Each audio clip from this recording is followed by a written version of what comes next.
반갑습니다. 안녕하세요.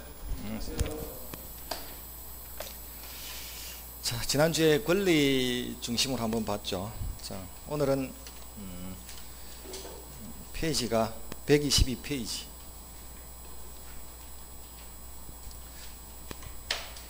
지난주에 이제 권리, 그 다음에 이제 법률행위의 성립 요건, 효력 요건. 그래서 이제 계약이 유효가 되기 위해서는 자, 권리를 보고 이제 법률행위의 성립 효력을 보면서 법률행위 하나가 유효가 되기 위해서는 성립도 해야 되고 효력 요건을 다 갖춰야 된다, 이렇게 이야기했습니다. 그리고 지난주에 그 당사자 목적 의사표시라는 요 세 가지 요건이 갖춰져야만 계약 하나가 성립하지만, 이 성립한 계약이 효력을 갖추기 위해서는 그 목적이 확정 가능 적법 사회적 타당성을 갖춰야 된다. 그럼 만약에 불확정되면 무효, 불가능하면 무효, 위법하면 무효, 그 다음에 사회적 타당성이 없으면 무효, 이렇게 지난주에 여기까지 배웠죠. 그 다음에 이제 오늘은 의사표시가 있으면 계약은 성립하지만 그 의사표시가 합치하고 하자가 없어야 된다는, 지난주에 우리가 의사표시가 의사를 표시하는 것, 그래서 의사표시는 하나의 단어가 아니고 이 마음속의 생각을 밖으로 이제 표를 내는, 그게 의사표시라고 불렀습니다. 그럼 경우에 따라서는 마음속의 생각은 이런 생각을 가지고 있는데 밖으로 표시는 이렇게 내버리면 의사와 표시가 불일치했죠. 그럼 그 불일치에 관해서 누군가는 손해를 볼 확률이 있죠. 그거 이제 어떻게 해결할 것인가. 그래서 의사와 표시가 합치하고 하자가 없는 경우를 공부하는 게 아니고, 의사와 표시가 불일치하고 하자가 생겼을 때 이제 어떻게 하느냐랍니다. 근데 대한민국은 적어도 의사와 표시가 불일치하고 하자가 있는 모습을 딱 정해놨다는 거예요. 이렇게 민법 107조에서 비진의 표시로, 108조에서 허위 표시로, 그 다음에 109조에서 착오로, 110조에서 사기 강박으로 이렇게 딱 펼쳐놨습니다. 그래 놓고 이제 이렇게 이제 하나하나 한번 보자는 거예요. 겨울에 추울 때 택시 타려고 줄을 쫙 서 있는데 택시 승강장에 줄이 쫙 서 있죠. 그럼 이렇게 줄이 많이 서 있는데 내가 그 뒤에서 이제 택시를 타려고 하면 빠른 시간 안에 탈 수가 없죠. 그럼 이 칼바람에 한 2시간 잘못하면 줄 서 있다 가야 된단 말이에요. 그럼 여러분 어떤 생각을 합니까? 2시간 바람 맞고 택시 탈래요? 그럼 버스 끊겼는데, 버스가 있으면 무슨 고민을 할까요? 버스, 지하철 다 끊겼는데. 그럼 이제 이런 생각을 할 수 있을까요? 나 이렇게 가서 이런 생각을 할 수 있죠. 나 택시비 2배라도 주고 집에 가야 되겠다, 빨리 나 집에 가야 되겠다, 이런 생각을 할 수도 있죠. 그럼 마음속의 생각을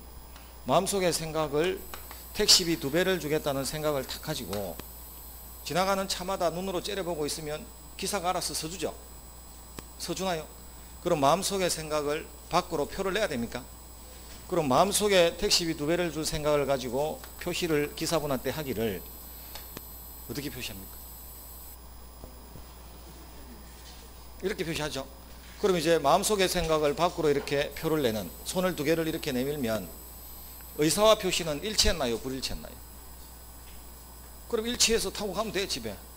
그런데 문제는 따블따블해도 차는 잘 안 잡히고 날은 춥고, 날 추우면 계속 따블거리고 있을 수는 없잖아. 이 손을 집어였다가 다시 빼고 해야지.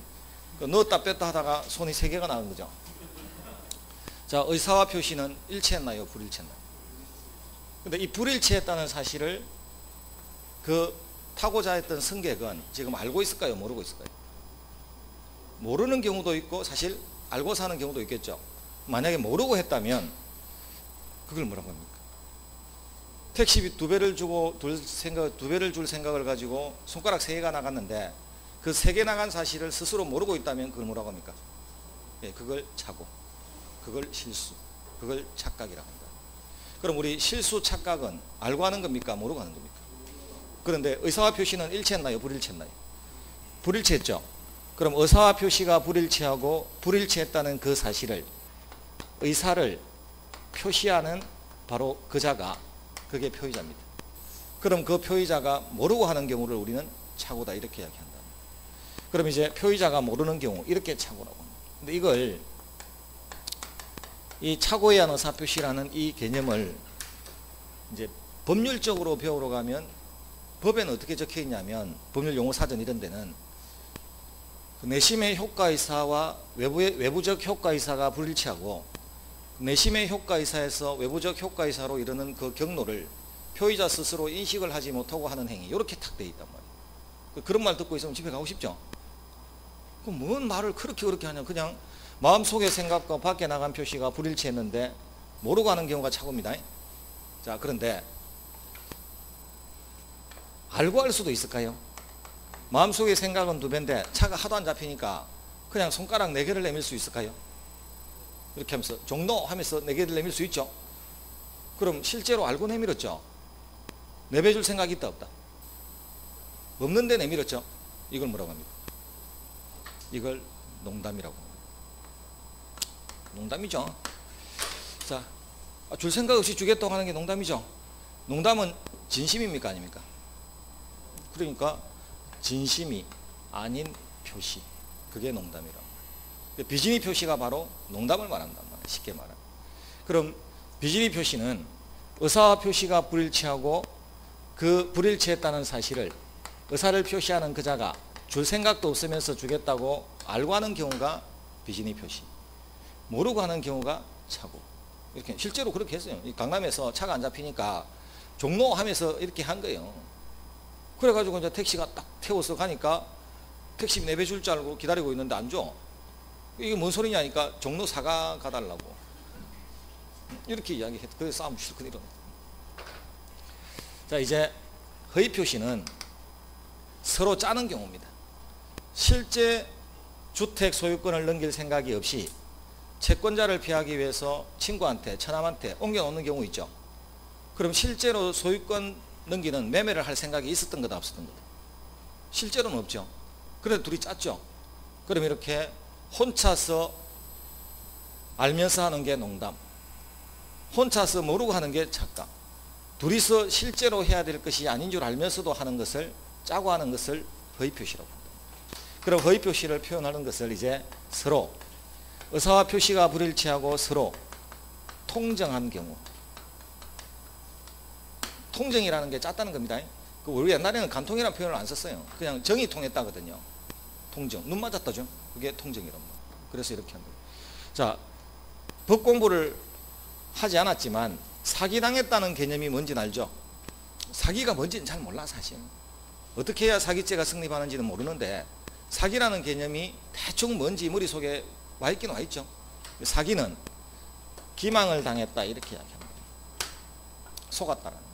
강박은 협박을 당했다.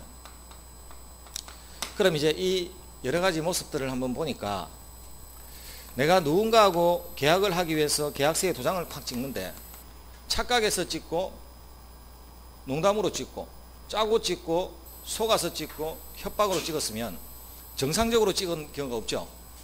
그럼 정상적으로 하나도 찍은 경우가 없는 이 모든 것을 우리는 비정상적 의사표시다 이렇게 부른다.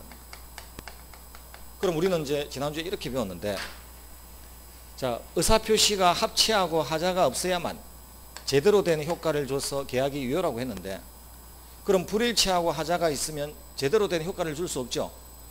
그럼 이런 비정상은 무효다 이렇게 갔으면 좋겠단 말이에요.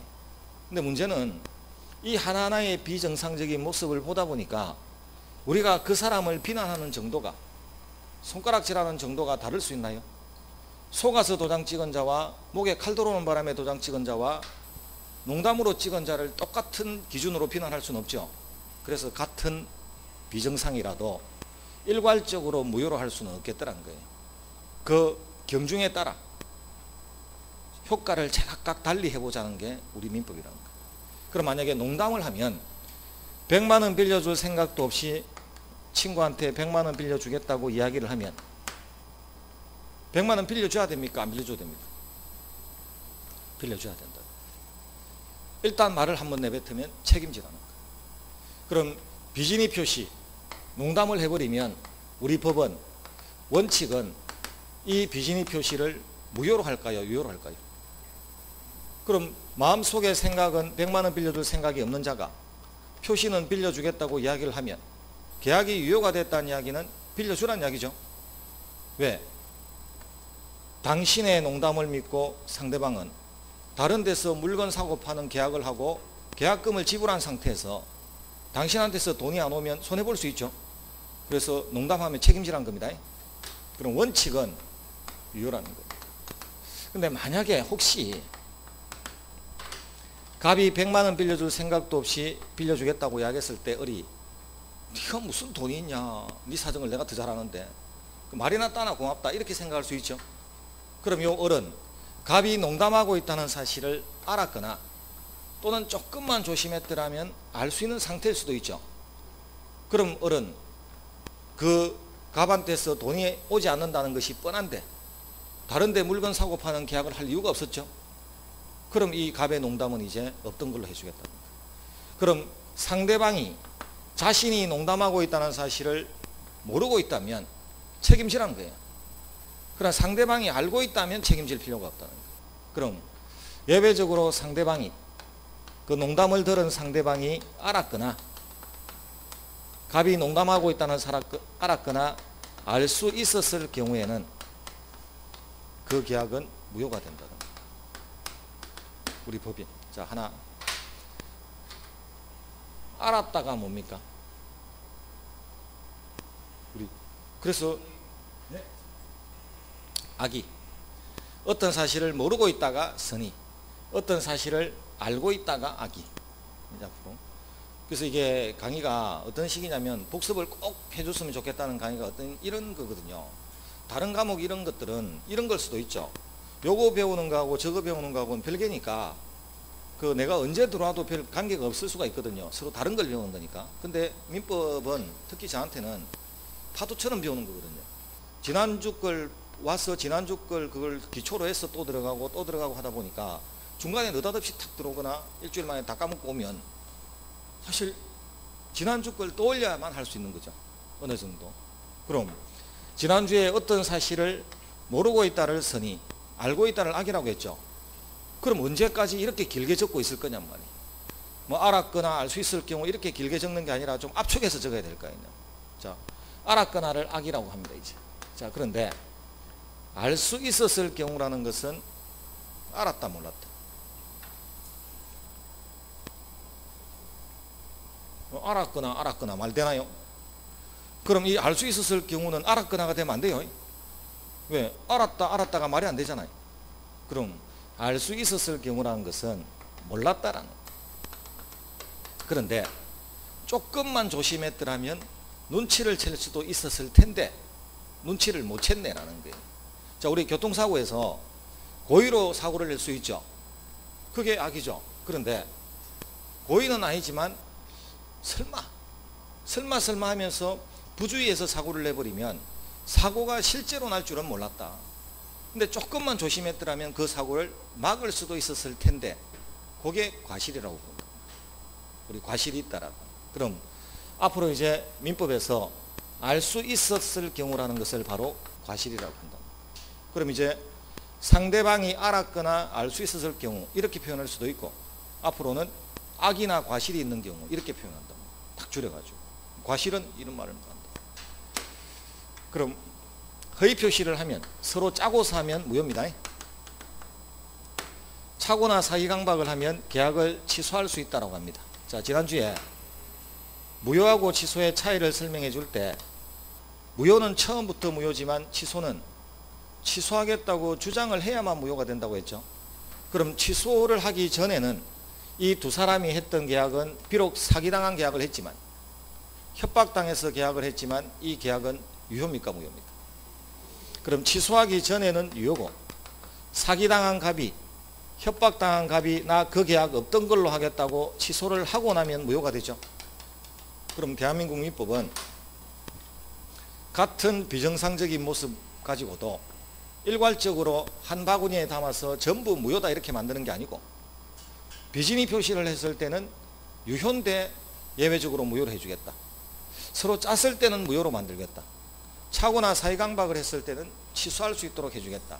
이렇게 표현하고 있다는 거예요.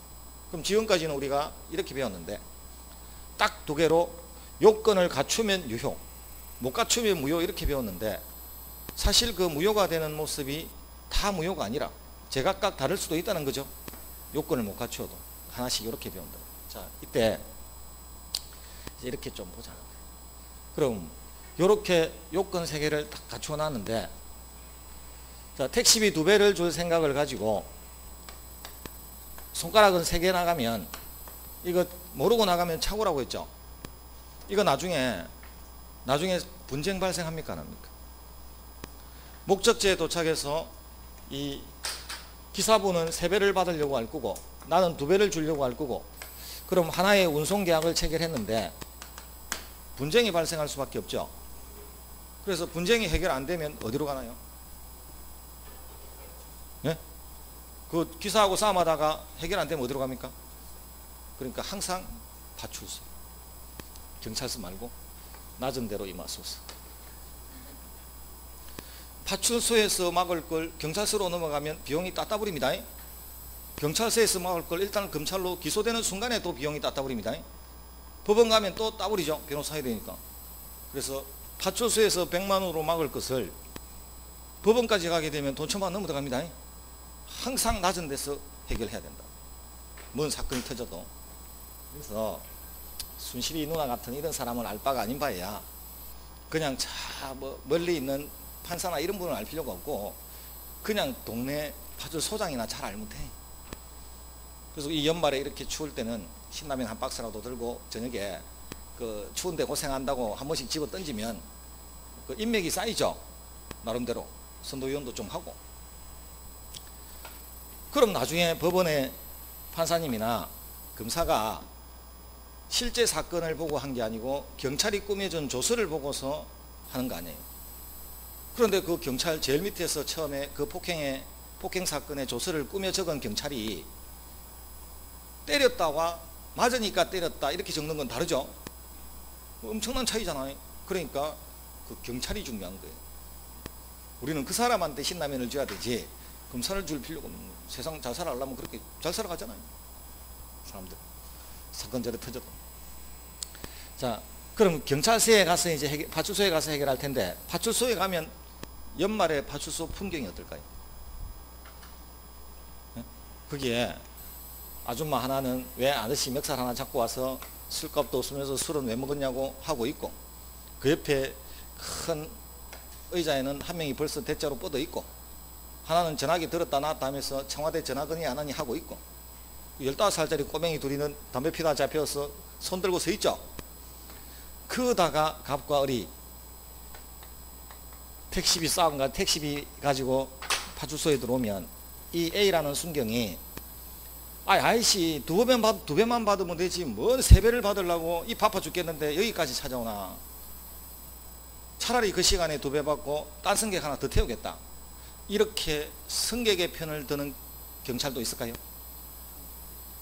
B는 이 경찰관은 아버지가 개인 택시 하거든요. 누구 편 들었을까요? 자, 이렇게 사소한 일도 그 사람의 가치관에 따라서는 어느 누구의 입장이 될지는 알 수 없는 거죠. 그럼 마음속의 생각과 밖에 나간 표시가 불일치했을 때 마음속의 진심이 중요하지 밖에 잘못 나간 행동이 뭐 그렇게 중요하겠나 라고 생각하는 사람들도 있겠죠. 그럼 그런 사람들이 의사주의라고 부른다는 거예요. 의사를 중시하는 사람들. 그런데 마음속의 생각을 밖으로 표 안 내면 누가 알아주기나 하나? 원래 표시가 중요한 거다. 죽으라고 속으로 사랑하고 있다면 하면 왜 밖으로 꽃 하나 들고 와야 된다 집에. 우선 꽃을 들면 안 되고 반지를 들어야지. 뭐라도 들고 가야 되지. 마음속에 생각만 갖고 알아주는 시대는 아니다. 표시를 중시하는 사람들도 있겠죠. 그럼 표시를 중시하는 사람들이 표시주의입니다. 그럼 우리나라는 의사와 표시가 일치하면 문제가 없는데 의사와 표시가 불일치했을 때 의사를 중시할까요? 표시를 중시할까요? 자, 대한민국은 신분 문제에 있어서는 혼인, 입양, 이혼 이런 신분 문제에 있어서는 의사를 중시합니다. 밖에 잘못 나가 만약에 표시를 중시하면요, 표시를 중시하면 대한민국 모든 기혼자는 다 이혼입니다. 한 달에 12번은 이혼하겠다 소리 하잖아요. 본심은 아니잖아 사실. 그래서 내 아들도 아닌데 홧김에 내 아들이라고 이야기했다고 해서 걔한테 상속을 해줄 수는 없죠. 그래서 신분 문제에 있어서는 표시가 아니라 의사가 중시돼요. 근데 우리가 이제 공부하는 건 신분이 아니니까 재산 문제에 있어서만큼은 의사주의다 표시주의다. 절충. 항상 대한민국은 절충. 대한민국 5천년 역사가 자랑하는 제1의 덕목 중용. 산에 올랐을 때는, 정상에 올라섰을 때는 제1등은 하지 마라. 찬바람 다 맞는다. 항상 2등의 위치가 제일 좋은 거다. 그게 그래서 대한민국 사람은 원래 밖으로 드러내는 것을 그렇게 선호하지 않습니다. 그래서 이렇게 겸양하고 겸손한 게 원래 특징이죠. 너무 밖으로 나대는 걸 좋아하지 않습니다. 그리고 옛날에는 만년과장, 만년부장 이렇게 하면 무능하다는 상징이었죠. 요즘은요, 가늘고 길게 사는 게 최고입니다. 빨리 승진해서 빨리 임원 달면 빨리 백수돼. 원래 임원은 2년 정도가 보통 생명이니까. 근데 만년부장, 만년과장은 애들 다 결혼시키고 할 60까지 살죠. 재수 좋으면 임금 피크제로 더 살아. 그래서 가늘고 길게 사는 게 이 시대의 모토라. 중용. 자, 의사와 표시가 불일치할 때 절충을 한다 했는데 5대5로 절충을 할지 7대3으로 절충을 할지 비율은 달라질 수 있죠. 어느 쪽에 더 기울어졌을까요? 그게 표시주의다. 그럼 대한민국은 표시주의에 가까운 절충을 하고 있다. 같은 절충이라도 볼까요? 자, 그럼 이제 진짜로 대한민국이 의사와 표시가 불일치할 때 표시주의에 가까운 절충을 하고 있는지 보자는 거예요. 자, 농담을 하면 100만 원 빌려줄 생각도 없이 빌려주겠다고 이야기하면 원칙은 이거죠. 그럼 마음속에 생각은 빌려줄 생각이 없었는데 농담을 했으니까. 그런데 표시는 빌려주겠다고 이야기했는데 일단 빌려주라고 이야기한다는 것은 의사를 중시한 겁니까? 표시를 중시한 겁니까? 표시. 그런데 상대방이 알았거나 알 수 있었다면 그 표시는 없던 걸로 되면 마음속에 진심, 빌려줄 생각 없다는 진심으로 돌아왔죠. 그럼 의사가 중시된 거죠. 원칙하고 예외는 어떤 것이 큰 개념입니까? 그러니까 표시주의에 가까운 절충을 하고 있다. 원칙은 표시주의고 예외는 의사주의고. 그럼 표시주의에 가까운 절충을 하고 있죠. 자, 다시. 착오나 사기강박을 당하면 취소하기 전까지는 계약이 유효입니까? 나 살고 싶었어. 죽기 싫어서 목에 칼이 들어와서 계약서에 도장 찍은 건데 일단 계약은 유효입니까? 무효입니까? 그럼 의사를 중시한 거다, 표시를 중시한 거다. 이 밖에 나간 표시를 중시한 거죠. 그런데 나중에 칼 치워지고 나서 안전한 지대에 가서 취소하고 나면 없던 걸로 된다는 점에서는 정말로 도장 찍기 싫었다는 마음속으로 돌아왔나요? 그럼 취소하기 전에는 유효고 취소하고 나서 무효면 표시주의에 가까운 의사주의를 보충하고 있다는 것. 자, 그런데 허위 표시는 의사와 표시가 불일치하고 둘이 짜면 이 잘못된 표시는 무효로 한다고 했으니까 의사를 중시했죠. 그럼 허위 표시는 유일하게 의사주의 입장이에요. 그럼 우리는 이 비정상적인 모습 중에 하나는 의사주의에 좀 가깝고 나머지는 표시주의에 가까운 절충을 하고 있다면 대한민국의 대세는 표시주의에 가까운 절충을 하고 있다고 봐도 되나요? 그래서 우리는 표시주의에 가까운 절충을 한다. 불일치했을 때 대한민국은 이렇게 표현한다는 거. 자, 요 의사표시에 관해서 그럼 이게 우리나라 민족성에 맞죠? 이 친구 병문안 가죠? 친구 병문안 갈 때 그냥 갑니까? 뭘 싸들고 갑니까? 왜요? 금식딱지 붙여놨는데 3일 동안 아무것도 못 먹는다고 금식딱지를 붙여놨는데 그걸 알면서도 싸들고 가죠? 먹는 거 알면서. 왜요? 뒤통수가 따가워서 그냥 가면 안 돼서 걔가 못 먹는 줄 알면서도 안 사들고 가면 안 되니까 돈 없으면 못 갈 망정 사들고 가야 된다. 그건 남을 의식하는 거예요. 형식을 의식하고 밖에 나가 있는 남의 눈을 의식하는 거지 자기를 의식하는 게 아니잖아요. 그래서 이 대한민국 민족이 가장 한국이나 일본 민족이 가장 이제 자살하는 빈도가 가장 높은 1순위가 권력이 없어지거나 돈 있다가 돈이 없어진다고 자살하는 게 아니에요. 그럴 수도 있지만 인간이 자살하는 가장 큰 원인은 수치심을 느끼죠.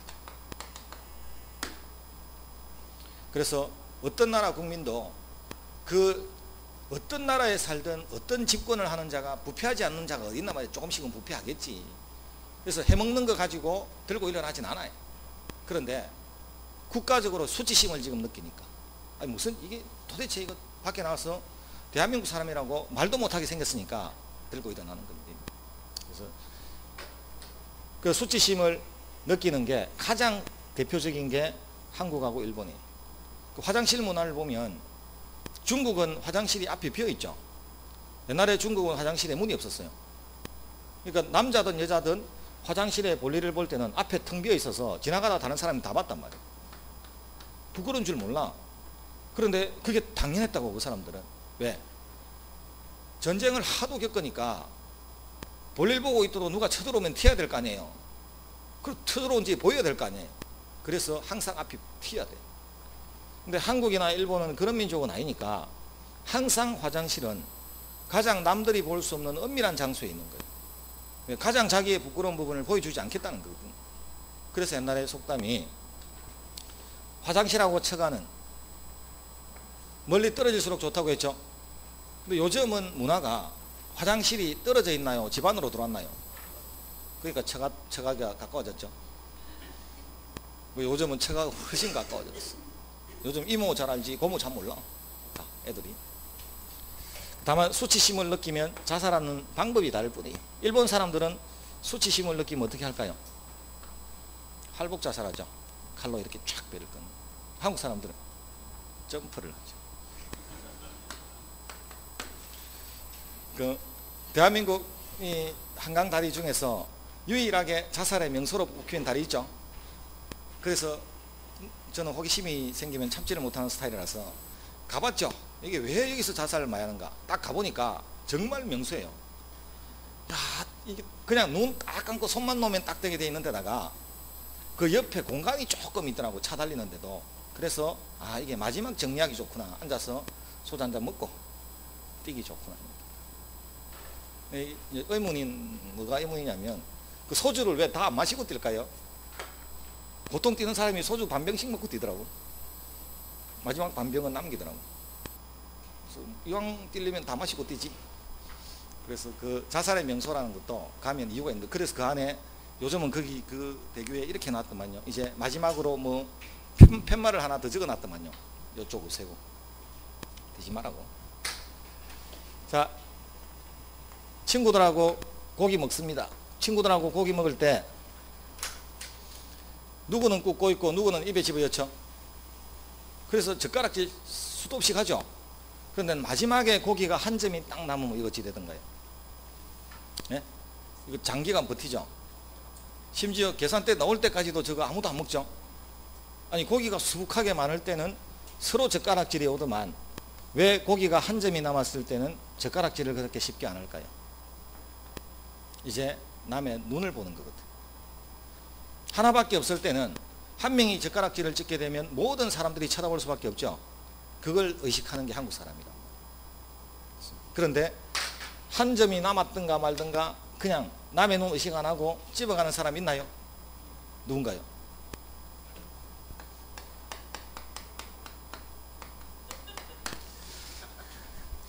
대한민국의 대표 파워 브랜드. 처녀 때는 그렇게 얌전을 빼더만 애 놓고 아줌마 되니까 부끄러움이 우선 없었죠. 지하철에서 처녀 때는 자리 있어도 안 앉고 서 있더만은 아줌마가 되고 나니까 총각 옆에 하면서 결국 그 틈새를 비집고 들어가. 아줌마가 되면 이제 다 끝나 봐요.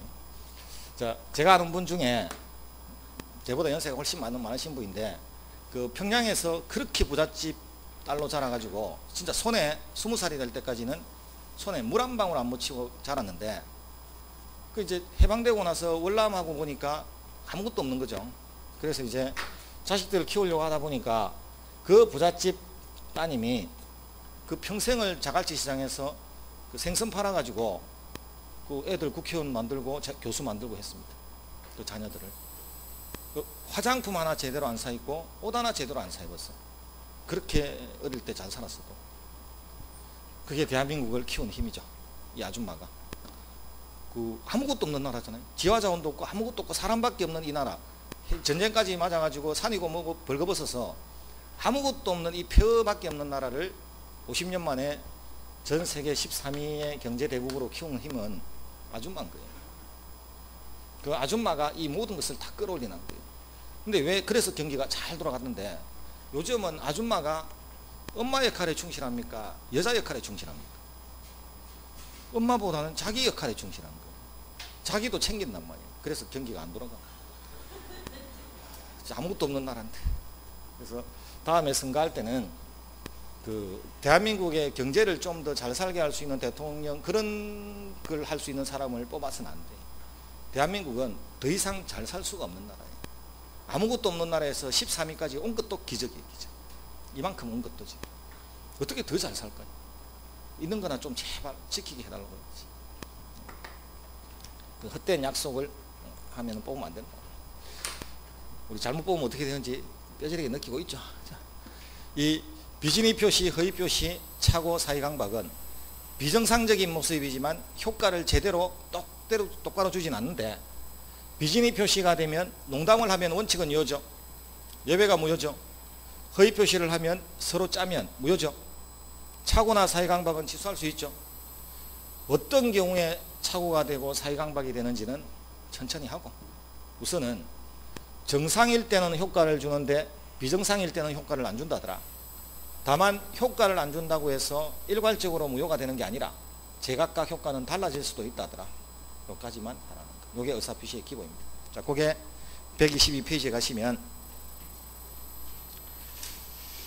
자, 그 첫 번째 진위 아닌 의사표시 이렇게 되어 있죠. 그래서 읽어보시면 표시행위의 객관적 의미가 자기의 내심의 진위와 다르다는 것을 표의자가 알면서 하는 의사표시를 진위 아닌 의사표시라고 한다. 이렇게 되어 있죠. 쉽게 설명하면 농담이죠. 농담인 거예요. 다 줄여서 한마디로 하면. 자, 그 다음 123페이지에 가면 중간에 허위 표시 있죠. 상대방과 통정해서 하는, 그러니까 짜고서 농담하면 허위 표시고 지 혼자서 하면 농담이고 비진위 표시고. 자, 뒤로 넘어가서 124페이지로 가면 최고 밑에 109조 조문 보시면 의사표시는 법률행위의 내용의 중요 부분에 착오가 있는 때는 취소할 수 있다. 자, 125페이지 최고에 올라가니까 착오에 의한 의사표시란 의사표시가 불일치하고 그 불일치를 표의자가 모르고서 하는 의사표시를 말한다. 이렇게 되어 있죠. 자, 뒤로 넘어가서 이제 크게 기본 개념만 좀 보자는 거예요. 자, 126페이지에 밑에 사기에 의한 의사표시란 표의자가 상대방 또는 제3자의 기망행위로 인해서 착오에 빠지고 착각에 빠진 상태에서 가짜 도자기를 진짜로 속아서 사는, 예컨대 그런 것을 말합니다. 강박에 의한 의사표시란 표의자가 상대방 또는 제3자의 강박행위에 의해서 공포심을 가지게 되고 그 해악을 피하기 위해서 마음에 없이 행한 의사표시. 죽이겠다고 협박을 하니 할 수 없이 도장 찍은 경우, 이런 경우가 강박. 이렇게 의사표시가 뭔지 가장 기초를 봤습니다. 자, 이제 뒤로 넘어가서 153페이지로 갑니다.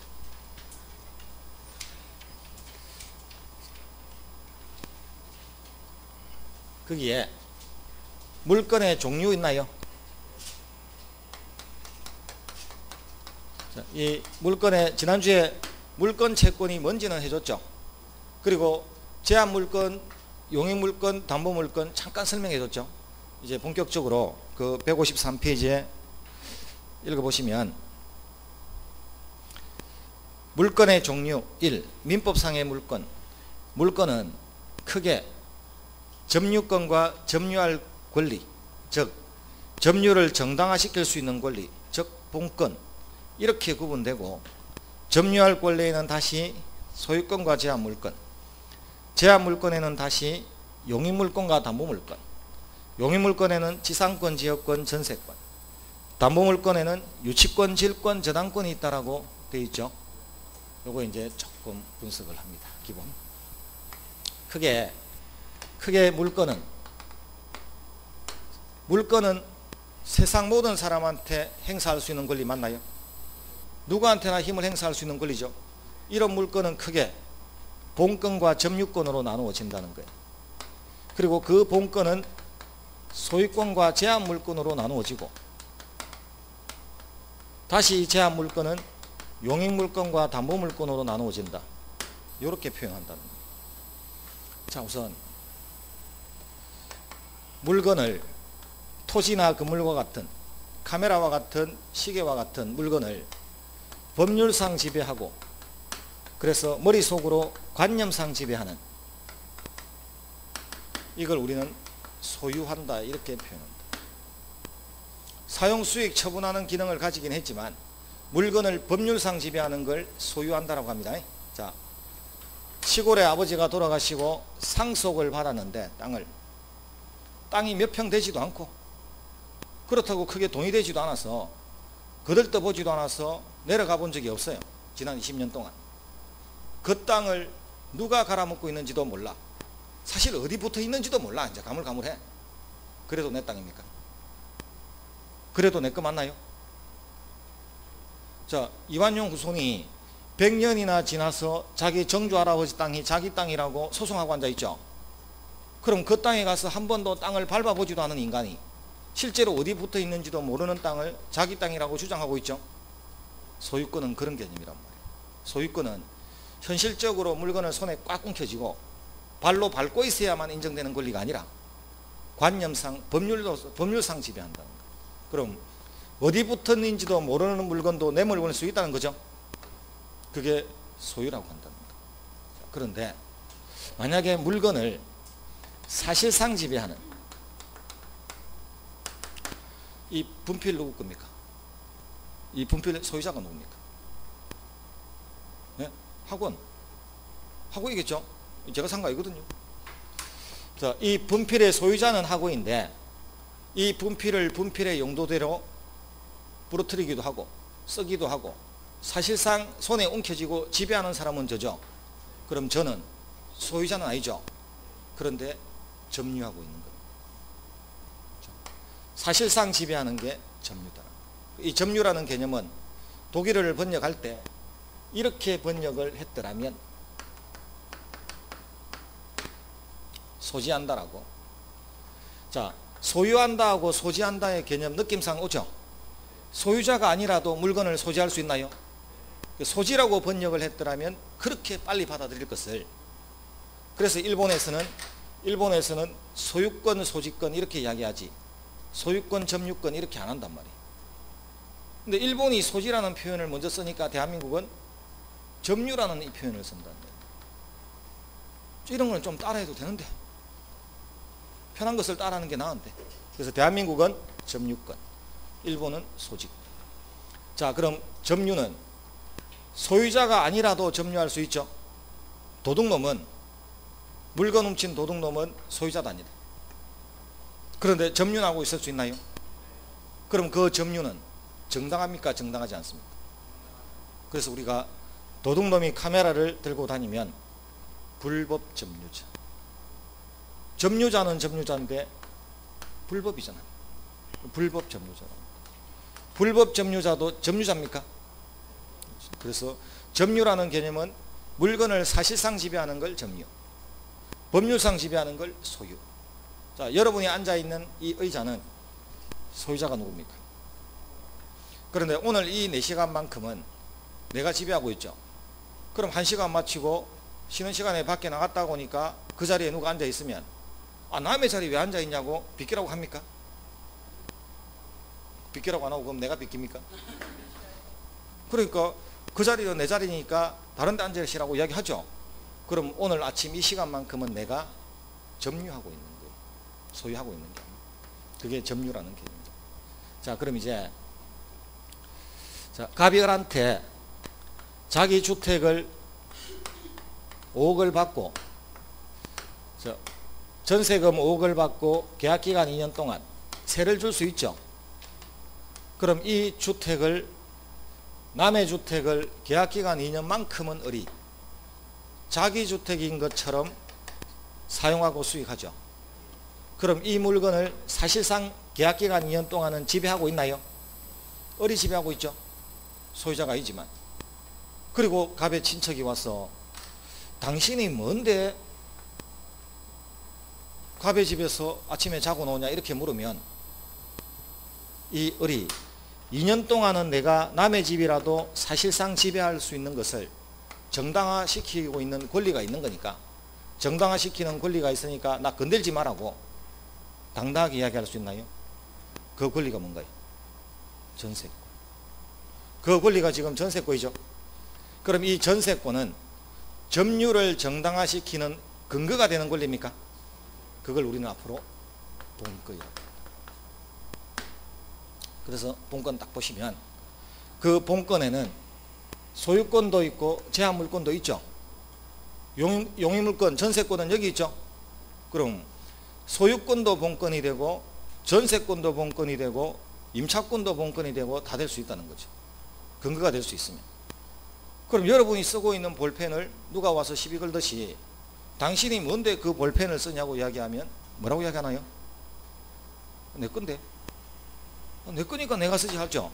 그럼 여러분은 쓰고 있는 것 자체를 우리가 점유한다라고 이야기한다면 점유를 정당화시키는 근거로서 상대방한테 어떤 권리를 주장한 겁니까? 내 건데라고 했을 때는 소유권. 본권으로서 소유권을 주장한 거 아니에요, 지금. 들고 있는 것 자체가 점유고. 그래서 이 본권하고 점유권은, 점유는 사용하고 있는 자체를 점유, 누가 물었을 때 정당화시킬 수 있는 권리를 본권. 그럼 도둑놈은 카메라를 훔쳐서 들고 있으면 점유는 하고 있나요? 누가 어디서 났어 이렇게 물으면 정당화시키는 근거가 되는 권리가 있다 없다? 그럼 이 도둑놈은 본권 없는 점유자. 본권은 없는데 점유하고 있잖아요. 그래서 본권 없는 점유자 이렇게 부른다. 그래서 점유권, 본권은 이렇게 나눠진다는 거. 기본 개념이. 그럼 그 안에서 이제 소유권, 제한물권 지난주에 잠시 했죠. 용의물권, 담보물권 중에 용의물권은 사용수익은 가능합니까? 사용수익은 가능한 용의물권에 지상권하고 지역권, 전세권이 존재한다는 거. 크게. 자, 이 세 가지 용의물권의 특징은 자기 물건에 나오는 권리일까요? 남의 물건에 나오는 권리일까요? 남의 물건을 빌려 쓰는 권리지 지가 지 물건 빌려 쓰는 권리가 아니죠. 그럼 이 모든 제한 물건은 기본적으로 타인의 물건에 대해서 나오는 겁니다. 남의 물건에 담보 잡는 거고, 자기 돈 빌려주고 남의 물건에 담보 잡지 자기가 자기 물건에 담보 잡는 게 아니란 말이에요. 은행 입장에서는. 그럼 이제 다른 사람의 물건을 이용하는데, 자, 글자 잘 봐요. 이거 부동산에 대한 권리입니다. 기본적으로. 자, 이 용의물권은 전부 부동산에 대한 권리인데, 부동산은 대한민국에서 뭐가 있나요? 토지와 건물. 이렇게 부동산이 토지와 건물로 나누어진 나라가 전 세계에 두 나라밖에 없어요. 일본하고 우리하고. 다른 나라에서는 토지밖에 없어요. 그래서 다른 나라에는 토지대장만 있는 거지 대한민국처럼 토지대장, 가옥대장 이렇게 있는 나라가 없단 말이에요. 그럼 대한민국은 토지하고 건물을 미국이나 유럽은 두 개로 취급합니까? 한 개로 취급합니까? 한 개로. 그냥 토지 소유권 이렇게 하면 거기 건물도 포함되는 거예요. 근데 대한민국은 토지 소유권 따로, 건물 소유권 따로, 토지 등기 따로, 건물 등기 따로 이렇게 따로 놓는다. 이런 게 특이한 겁니다, 사실. 그럼 대한민국은 부동산이 토지와 건물이 있는데 글자 잘 보면 지상권이죠. 자, 이거 토지에 대한 권리다, 토지 건물에 대한 권리다. 예? 왜요? 땅 위에 있으니까 뭐 서 있겠지 이렇게 생각했나요? 그래서 이거 지상권은 타인의 토지에 대한 권리다. 그럼 건물에는 지상권이 없습니다. 땅을 빌리는 권리가 지상권. 지역권도 타인의 토지에 대한 권리, 토지를 이용하는 권리란 거예요. 그럼 지상권하고 지역권은 남의 토지를 빌린다는 점에서는 같죠. 그런데 전세권은 타인의 토지가 아닌 부동산을 이용하는 권리다. 그럼 건물에는 지상권이 나올 수가 없죠. 근데 전세권은 토지 전세, 건물 전세 가능하다는 거예요. 이게 부동산에 대한 권리니까. 토지든 건물이든 다 포함한다. 자, 이제 그럼 지상권하고 지역권은 남의 토지를 빌린다는 점에서는 같죠. 차이점은 뭐냐면 지상권은 토지가 한 개예요. 근데 지역권은 두 개 이상이 될 때 이게 지역권이라고. 자, 볼까요? 자, 갑이 토지를 여기에 가지고 있고 을이 토지를 여기에 가지고 있습니다. 여기가 이제 시내입니다. 지금 읍내고 여기가 강으로 둘러싸였단 말이에요. 원래는 다리가 하나 있었는데 이 다리가 홍수에 떠내려가고 없어요. 자, 갑이 을을 찾아가서 이렇게 말할 수 있을까요? 내가 사회생활 할 수 있도록 당신 토지의 일부를 통로로 좀 길을 내서 좀 다닐 수 있도록 허락을 해달라. 그래서 을이 허락만 해주면 통로가 생길 수 있죠. 그럼 이렇게 도로 하나가 만들어질 수 있다면 갑은 을한테 당신 땅의 일부를 내가 지나다닐 수 있는 통로로 사용할 수 있도록 그런 좀 불리한 부담을 지도록 요구를 하는 땅이 갑의 땅이죠. 요구를 하고 있죠. 그럼 부담이라는 이 한자가 한 글자로 하면 뭐가 될까요? 우리 남한테 부담이 된다 이런 말 쓰죠? 예, 부담짐입니다. 예, 정확합니다. 예, 짐을 진다는 거예요. 한글로 하면, 한자로 하면. 그래서 우리가 부역, 군역 이런 말 하잖아요. 옛날에 국사 옛날에 배울 때 삼정이 문란했다 이렇게 할 때 뭐 부역, 군역 이런 말 하죠. 지금도 최순실 부역자들 다 나와 이렇게 하고 있잖아요. 그 옆에 부안해동 한 사람들 여기 부담입니다. 그럼 갑의 땅은 을에게 부담을 질 것을 요구하는 땅이죠. 그래서 부담을 질 것을 요구하는 땅이니까 요역지. 자, 을은 그런 부담을 질 것을 승낙한 땅입니까? 승역지. 자, 그럼 편익을 주는 땅은 갑의 땅이다, 을의 땅이다. 편익을 얻는 토지는, 그래서 편익을 얻는 토지를 요역지, 편익을 주는 토지를 승역지. 그럼 자기 토지의 편익을 위해서 남의 토지를 이용하는 권리, 요역지의 편익을 위해서 승역지를 이용하는 권리. 자, 토지가 몇 개 필요하다. 그럼 자기 토지도 있어야 되고 남의 토지도 있어야 되죠. 이런 게 지역권. 지상권은 그냥 남의 땅을 빌리는 거. 토지 임대차를 하든 땅을 빌리든. 그럼 전세권은 남의 부동산을 이용한다고 했죠. 자, 하나 볼까요? 조금만 더.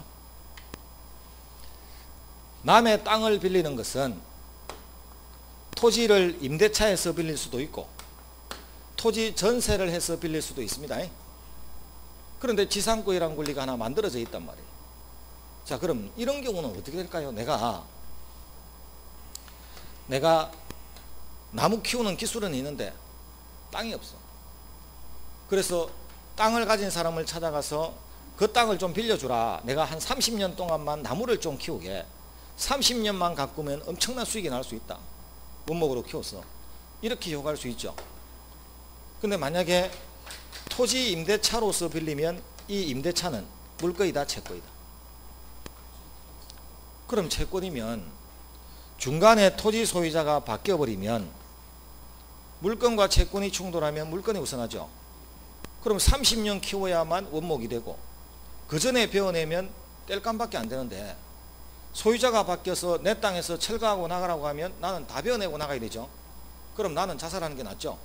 엄청나게 손해를 보니까. 그럼 토지 임대차를 가지고는 불안해서 나무 키울 수 있다 없다? 자, 그럼 토지 전세로서 키우면 소유권과 제한물권이 충돌하면 제한물권이 우선하니까 이제 전세에서 안심 놓고 키울 수 있죠. 근데 대한민국 민법은 전세권은 10년을 초과하지 못한다고 되어 있단 말이에요. 그럼 10년 하고 나서 갱신을 하면 되는데 땅 주인이 갱신을 안 해주면 떼 베어내서 뗄감밖에 안 되잖아요. 그럼 전세권으로서는 10년 지나고 갱신해 줄지 안 해줄지 모르는 거니까 20년 계약을 할 수가 없으니까 30년 계약을 할 수가 없으니까 이런 경우에는 전세권도 적당하지 않죠. 그럼 남의 땅을 장기간 빌리면서 오래 빌리면서 소유자가 바뀌더라도 그 사람한테 안심 놓고 이길 수 있는 그런 권리가 하나 필요해졌죠. 그게 지상권이랍니다. 그럼 지상권은 50년을 빌리든 70년을 빌리든 상관없어. 그런데 용익물권이니까 소유자가 바뀌어도 소유권과 제한물권이 충돌하면 제한물권이 우선하죠. 이런 권리가 지상권이랍니다. 그럼 남의 땅을 빌리는데 오랫동안 빌려 쓰기 위해서 나온 권리가 지상권. 짧게 빌려 쓰는 용도로 놓는 게 토지 전세권. 자기 땅, 남의 땅, 땅 두 개가 필요한 것이 지역권. 이렇게 나온다. 자, 이 조금만 여러분이 사고를 발전해 보면 지상권은 남의 토지를 장기간 이용하기 위해서 빌리는 거 맞나요? 그럼 장기간 이용하기 위해서 남의 토지를 빌리는 게 목적이라면 장기간 이용하는 데 대해서는 규제를 할 필요성이 있는 거다 없는 거다? 오래 빌려 쓰는 게 목적인데 오래 빌려 쓰는 걸 막을 필요가 있다 없다? 없죠.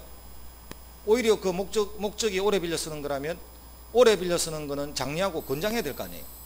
그럼 극단적으로 이야기하면 그럼 영원히 빌려 쓸 수 있나? 오래 빌려 쓰는 걸 그렇게 장려한다면 그럼 영구무한으로 남의 땅을 영원히 빌려 쓸 수도 있는 건가? 이렇게 영구무한이 존재할 수 있는지 한번 생각해 볼 수 있나요? 자, 지상권은 영구무한으로 지상권 설정할 수 있다 없다? 있다. 그래서 땅을 영원히 빌려줄 수 있습니다. 처음 듣나요? 누가 저 남의 땅을 영원히 빌려주지? 이런 생각 들죠? 나도 빌려주기 싫어. 그런데 한전에서 갑자기 연락이 와. 당신 산위로 22,000V 지나가게 생겼으니까 사용료 받아가래. 내 땅 위로, 내 산 위로 지나간대. 22,000V가 송전탑 설치해가지고. 아니, 땅을 사주든지 땅을 아예 사가든지 왜 내 허락도 없이 함부로 내 산 위로 지나가냔 말이에요. 그래서 가서 사용료 보니까 몇 분 돼도 안 해. 그래서 몇 년이나 좀 지나갈 건데 물으니까 모르지 그건. 한전 망할 때까지지 뭐. 자, 영원히 간다는 이야기죠. 지하철 공사가 느닷없이 지하철 파는데 당신 땅 밑으로 좀 가야 되겠대. 땅을 사주진 않고 지하철 깐대 싶어서. 그럼 언제까지 다닐 건데요? 그건 대한민국 없으실 때까지지. 영원이죠. 그래서 여러분이 어떻게든 남 땅을 남한테 영원히 빌려주지. 그런데 지하철을 한번 생각해보고 산에 있는 우리 광고탑, 송전탑 이런 거 생각해보면 아, 이게 영원히 빌려준다는 개념이 나올 수도 있겠다 생각 들죠? 그런 게 지상권이랍니다. 그런 용도로. 그럼 이제 이렇게 이 완행열차를 타고 딱 걷다 보면 정말 여러분 그 시간 여유 있으면요 부산에 내려가서 해운대에서 동해 남부선 타고 완행열차로 해서 기장, 그 다음에 그 원자력 발전이 있는 구리 원래 이쪽으로 쫙 타는 완행열차가 있거든요. 그 완행열차가 정말 바다를 끼고 가거든요. 이렇게 딱 거기서 타면 요즘은 이렇게 테마열차로 만들어놔서 거기서 와인 딱 먹으면서 가면은 바다가 쫙 보이는 거예요. 밖에 기차 타고 가는데 끝내줍니다. 그 바쁠 때 못 가잖아요. 지금 가야지. 요즘 KTX 있으면 금방 가는데 시구 또 어수선한데 여기 있느니 그거 가는 게 좋아. 한 바퀴 쫙 돌고 오면 정말 좋아요. 그래서 저는 이제 가끔 내려가면은 와이프 데리고 내려가면 와이프 기분 나쁠 때마다 내려가는 거죠. 기분 좋을 때야 뭐 굳이. 한번 갔다 오면 이제 바다 쫙 보고 나서 그렇게 하면 쫙 오면 좀 풀리니까. 그래서 지하철이나 이런 걸 이제 생각해 보면 되는데, 완행열차 타고 가다 보면 이렇게 구릉 높은 자리에 밑으로는 골다리가 뚫려서 트럭이 한 대씩 간간히 지나가고, 그 위에는 나이가 든 할아버님이 밥 깔고 있고, 그리고 위에는 LG 사이언 이렇게 광고탑이 반짝거리는 경우 본 적 있죠? 그럼 남의 땅을 빌릴 때 이런 생각을 할 거 아니에요? 남의 땅을 영원히 빌리는 것을 지하철을 한번 생각해 보거나 송전탑을 생각해 보면, 토지를 다 빌릴까요? 공중이나 지하 일정한 부분만 빌릴 수 있을까요? 이거 다 빌릴 필요가 뭐 있나? 어차피 쓰는 건 지하만 쓰는데. 그럼 여전히 지상은 소유자가 이용하게 하고, 나는 지하만 빌렸음으로써 소유자도 좋고 나는 사용료를 줄여서 좋고, 이렇게 서로 윈윈할 수 있죠. 그럼 그렇게 하려면 이 지상권이, 부분만 빌려 쓰는 지상권이 존재할 수 있어야 됩니까? 그런 걸 나중에 구분 지상권이라고 부른다. 그런 게 있다. 특정한 부분만 빌려 쓰는 지상권. 이렇게. 그런 것을 그냥 지상권 공부하면서 구분 지상권은 뭐 수목 소유로는 안 된다 외우지 마시고, 이 지상권이라는 권리가 왜 만들어졌을까? 토지를, 왜 땅을 빌리는 권리는 많은데 왜 하필 이런 권리를 하나 새로 만들었을까? 필요성이 있었겠지.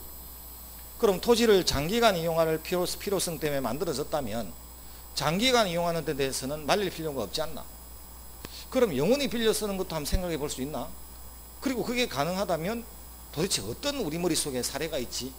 그래서 생각해낸 게 지하철이고 송전탑일 수 있다. 그럼 이 할아버지는 자기 땅의 지하는 한국도로공사에다가 골다리라고 빌려줬죠. 자기 땅의 공중은 LG전자에다가 광고탑 설치하라고 빌려줬죠. 그리고 밭은 여전히 자기가 경작하고 있죠. 이렇게 지하도 빌려주고 공중도 빌려주고 지상도 빌려주는 이런 할아버지의 행위를 뭐라고 합니까? 이런 걸 여러분이 학개론에서 배웠다. 토지의 채유효.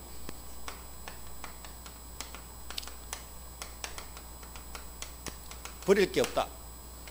뼈까지 다 갈아먹는다 있죠? 이건 그죠?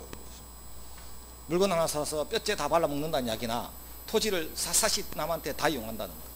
지하도 이용하고 공중도 이용하고 지상도 이용하고. 자, 이렇게 지상권이라는 권리는 이런 권리다. 앞으로도 어떻게, 그럼 거꾸로, 자, 장기간 이용하는 게 목적인 권리라면 너무 짧게 빌려 쓰는 것은 규제할 필요성이 이제 생겼다는 생각. 생긴 거죠. 그래서 나중에 지상권 가면 30년, 15년, 5년을 초과하지 못한다라고 되어 있다. 그럼 남의 땅을 빌려서 그 위에 철근 콘크리트와 같은 견고한 건물을 짓고자 할 때는 20년 계약하면 안 돼. 20년 계약을 해도 자동으로 30년이 돼.